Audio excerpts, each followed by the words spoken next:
අපි ජනපදකරණය ගැන අසා තිබෙනවා. නමුත් සාගරයේ ජනාවාසකරණය ගැන ඔබ අසා තිබෙනවද? මේ වන විටත් රටවල් මේ ව්‍යාපෘතිය සඳහා ඩොලර් බිලියන ගණන් ආයෝජනය කිරීමට පටන් අරන් තියෙනවා. නමුත් ඇයි අපි සාගරය ඇතුළු ජනාවාස පිහිටුවන්නේ?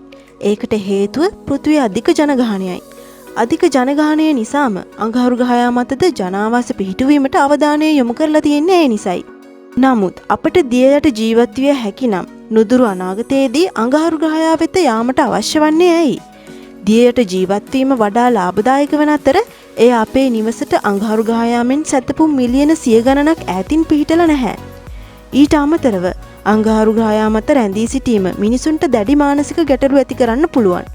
බීතිකා ආතතිය සහ ඔබට අවශ්‍ය විටක ඔබේ නිවසට ආපහු යා නොහැකි බව වටහා ගැනීම ඔබගේ මනසට බරපතල පීඩනයක් ඇති කරන්නත් පුළුවන්. දිය යට ජනාවාසකරණය ගැන ඔබට හිතෙන්නේ කුමක්ද? අද අපි මේ ගැන කතා කරමු. මේ විශ්වසැරිය YouTube නාලිකාවයි. අපිව subscribe කර මෙවැනි වැදගත් වීඩියෝ නරඹන්න අපිත් එක්ක එකතු වෙන්න.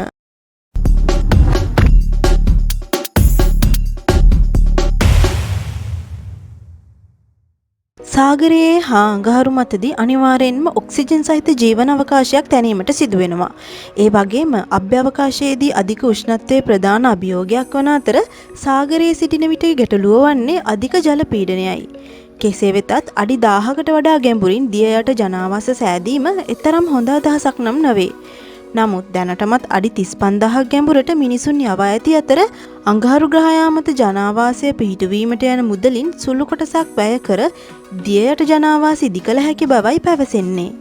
ප්‍රවීණයන් පවසන්නේ ලෝක ජනගහනය බිලියන 10ට ළඟා වූ විට ලෝකයේ ආහාර මිරිදිය හා ඉන්ධන හිඟවීමට පටන් ගනීවි.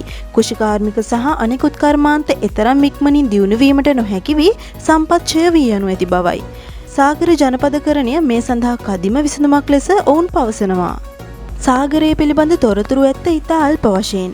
අපි අපේ පෘථිවියේ සාගරයට වඩා හොඳින් අභ්‍යවකාශය අධ්‍යයනය කර තිබෙනවා. බොහෝ විට විශාල ඉන්ධන සංචිත මුහුද පත්ලයට සැඟවී තියෙන්නත් පුළුවන්.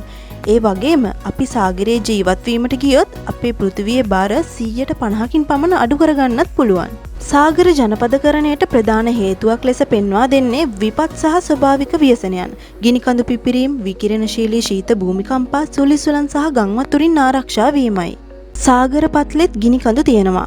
නමුත් ඒවායේ පිපිරීම් වල ප්‍රතිවිපාක තරම් ප්‍රබල වෙන්නේ නැහැ. මොකද ජලයෙන් ලාවා සිසිල් කරන අතර අලු පැතිරීම වළකනවා. එබැවින් ගින්න ප්‍රතිවිපාක අපට නැවත කිසිදා අත්විඳීමට සිදු වෙන්නේ නැහැ. වාතය ගැන කතා කරන විට සාගරයේ ඔක්සිජන් විශාල ප්‍රමාණයක් තියෙනවා.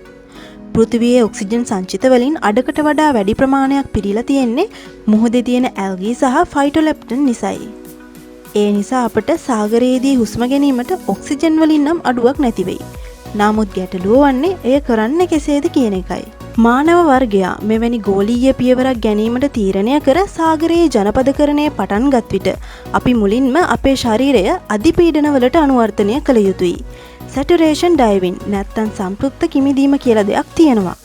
ගැඹුරට බැසීමට පෙර ඔබ සම්පින්ඩිත වාතය නැත්තම් කම්ප්‍රෙස්ඩ් එයා ආශ්වාස කළ යුතුයි. නයිට්‍රජන් සහ ඔක්සිජන් ඉක්මනින් ඔබේ රුධිරයේ දියවී ඇතුළතින් ඔබේ සිරුරට පීඩනයක් ඇති කරයි. ඒ සමගම ජලය පිටත සිට ඒ මතට තල්ලු කරයි. සරලව කිව්වොත් ඔබේ ශරීරය සමතුලිතව පවතින අතර ඔබට නරකක් දැනෙන්නේ නැහැ. කිමිදුම්කරුවන් විශාල ගැඹුරකින් මුහුදුපත්ල ගවේෂණය කිරීමේදී මෙම ක්‍රමය භාවිතා කරනවා. එබැවින් මිනිසුන් සාගරයේ ජනපද පිහිටවීමට පටන්ගත් විට ඔවුන් සම්පීඩිත වාතය සහිත සිලින්ඩර සහ ඔක්සිජන් ආවරණයක් පැළඳ එහි කිමිදිය යුතුයි. කිමිදීමේදී ප්‍රධාන රීතිය වන්නේ සෙමෙන් මතු පිටට පැමිණීමයි. සම්පීඩිත වාතය ඔබේ ශරීරය තුළ සම්පූර්ණයෙන්ම විසිරුවා හරින තෙක් සිටිය යුතුයි. මේ සිදු නොකළහොත් සහ ඔබ මතු පිටට එකවරම නැගී සිටියහොත් ඔබට ඇතුළතින් දැඩි පීඩනයක් දැනෙනවා. ඔබ පානය සමග කෑන් සොලවන විට නයිට්‍රජන් සෝඩා බුබුලු මෙන් ඔබේ නහරවල ක්‍රියා කිරීමට පටන් ගන්නවා. මෙම අනුවර්තනය වීමෙන් පසුව නගරවල මාර්ග සහ දුම්රිය ස්ථාන තැනීමට පටන් ගන්නවා. එමගින් මිනිසුන්ට වියලි බිමට සහ නැවත දිය යට නගරයට ගමන් කිරීමට පහසු වෙනවා.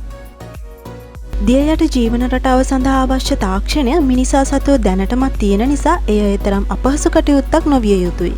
ෆ්ලෝරිඩා කීස් සමුද්‍ර රක්ෂිතයේ පතුලේ පිහිටා තියෙන ඇකෝරියස් රීෆ් පදනම ගැන ඔබ දන්නවද? මෙය 6 දිනකට දින 10ක් ජීවත් විය හැකි කුඩා රසායනාගාරයක්. එහි සේවය කරන විද්‍යාඥයන් කොරල්පර, සාගර ශාක සහ මාළු ගැන අධ්‍යයනය කරන පිරිසක්. විද්‍යාගාරය නවීන ලෙස පෙනෙන්නේ නැහැ. එය පාසිමෙන් අනෙකුත් ජලයට ද්‍රව්‍ය වලින් වැසී ඇති ගිලුණු මලකඩ සහිත ස්ථානයකට සමානයි. වඩාත් අලංකාර මෝස්තර සහිත ගොඩනැගිලි නිර්මාණය කිරීමට මිනිසුන්ට දිය යට ඉදිකිරීම සඳහා නව තාක්ෂණයක් අවශ්‍ය වෙනවා.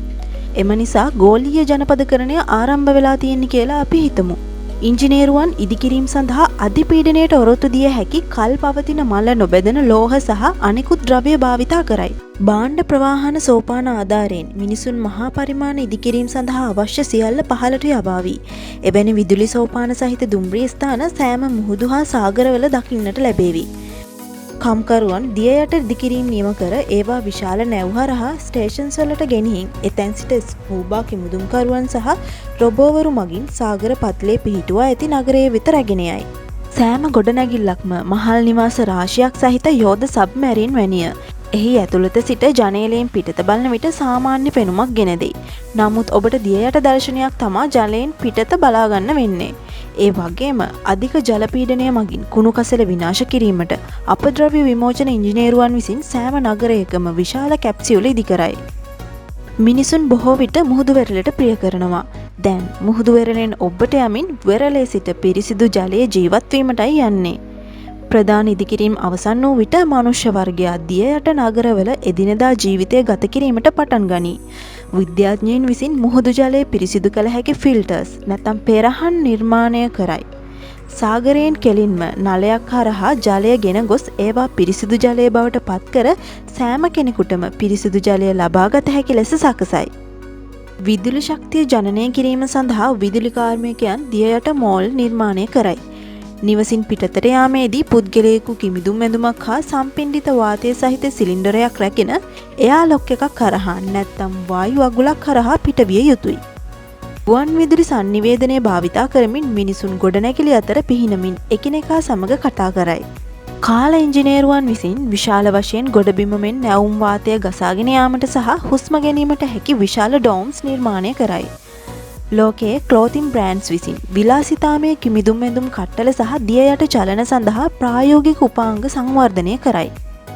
උදාහරණයක් විදිහට ඔබට පිහිනීමේදී සීතල නොදැනීමට කුඩා හීටරයක් ඇමිනිය හැකියි. විද්‍යාඥයින් සහ ජීව විද්‍යාඥයින් උත්සාහ කරනවා හැකිතරම් සුවපහසු ජීවන රටාවක් ඇති කිරීම සඳහා ගිල් වැනි වැඩ කරන මාස්ක් එකක් නැත්නම් වෙස් මුහුණක් භාවිතා කර ජලයෙන් ඔක්සිජන් පිරිපහදු කර පුද්ගලයන්ට ලබා දෙන ආකාරයේ දේවල් නිර්මාණය කිරීමට ඔවුන් කටයුතු කරනවා. ජලයේ ජීවත් වීමේදී අපගේ ශරීර උෂ්ණත්වය පහළ වැටෙනවා මෙන්ම අපව සෙමින් සීතල වීමත් හිරු එළිය නොමැතිකම නිසා අපගේ සම සුදුමැලි වීමත් වන අතර අපි උභයජීවීන්ට සමාන වෙනවා.